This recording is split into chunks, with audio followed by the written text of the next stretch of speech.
Disclaimer, this is comedy, occasionally true, always sarcastic. If you came for real news, you're lost. If you take it seriously, that's on you, and maybe your therapist.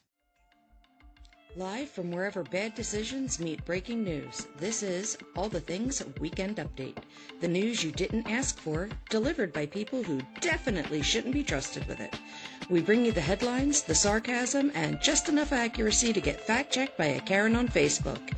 This isn't CNN, this isn't Fox, this is All the Things Weekend Update. Yeah. And welcome back to All the Things Weekend Update with Kris and Dave.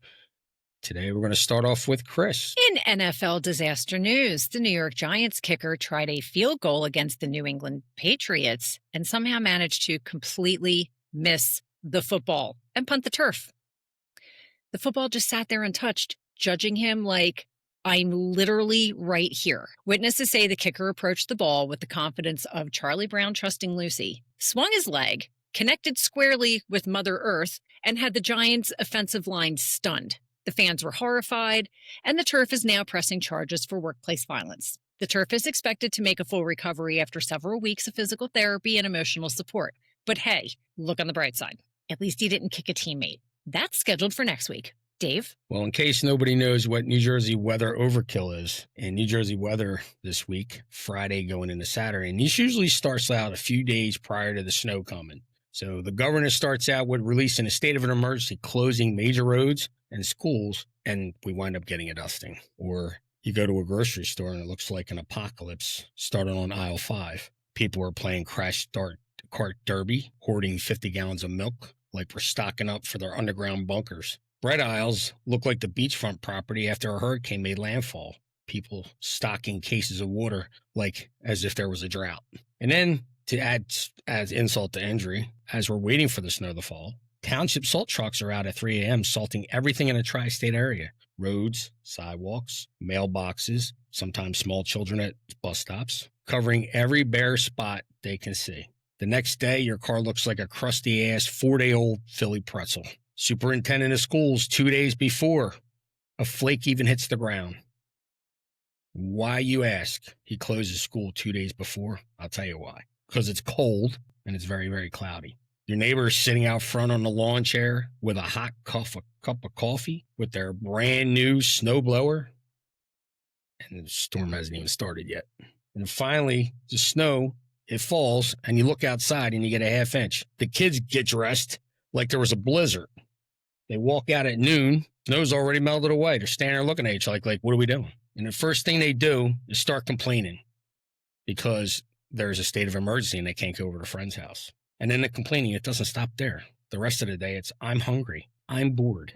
Can I please go to my friend's house? And they close school for this. People wonder why parents turn to alcohol. Finally, when it's all said and done, the local news reports reads like this. New Jersey avoided storm of the century, and now New Jersey is facing a salt shortage. Kris? Sad but true. Sad but true. In holiday news, parents are once again dusting off that seasonal CIA operative known as the elf on the shelf. The tiny red narc who sits silently in your home like he's auditioning for a reboot of CSI North Pole. And the creep factor is off the charts. He doesn't blink. He doesn't move. He's like a possessed direct line to Homeland Security doing undercover narc work in your living room. Parents get wild with it too, staging nightly elf scenes like crime reenactments. One day he's ziplining on the dental floss, the next day he's snorting powdered sugar like an elf with a Vegas problem. And the lore says if the kids touch him, he loses his magic.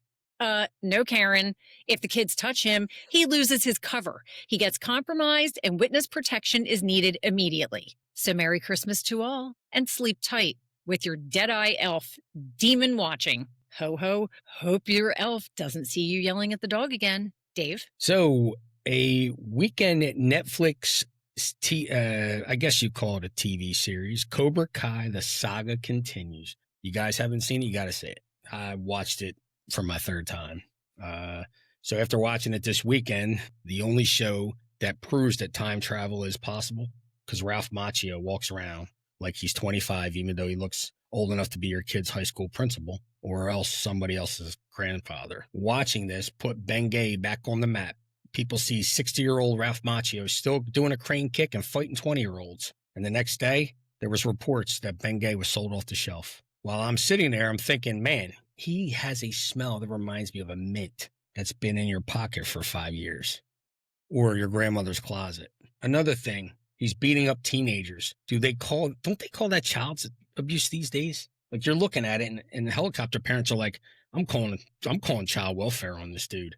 I mean, he's throwing throat punches, roundhouse kicks, and people are like, the sound effects of these punches and kicks, they're unreal. They sound great. And I'm like, yeah, it's because his joints are cracking and the ligaments are snapping. Even after all that, he's like the highly knowledgeable sensei giving life advice to all these kids when he should be doing wrinkle cream commercials, selling help alert bracelets. Even in a fight scene, he's jumping and flipping around like his joints are sponsored by Red Bull. Then there's the hairline thing.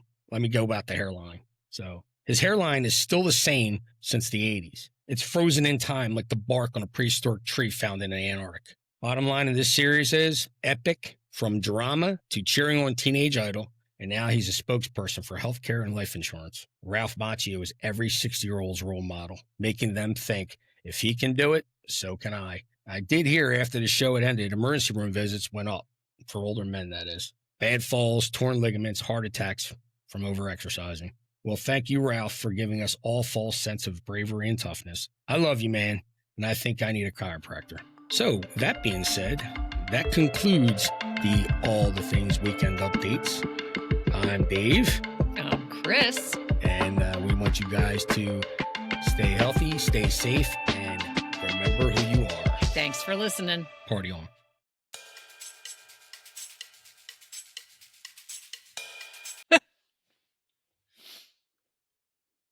And welcome back to All the Things Weekend Update with Kris and Dave. We're going to start it off today with Kris. Well, in NFL disaster news, the New York Giants kicker tried a field goal against the New York Patriots. Oh my God, I just totally fucked that up. All right. Birds. Jesus. It's so hard to keep a straight face because I can just picture his little head over here. And then I talked about hairline and not moving, and I thought of his hair with the moose in it. It's like, I can't wear the headphones. It'll mess up my pretty. Yeah, miss my pretty hair. Well, you know what? And that concludes our bloopers version of All the Things podcast. But there is a rebuttal version now. Dave, at least I have hair and it looks pretty, with mousse in it, tire grease, or antifreeze, whatever else you want to put in it.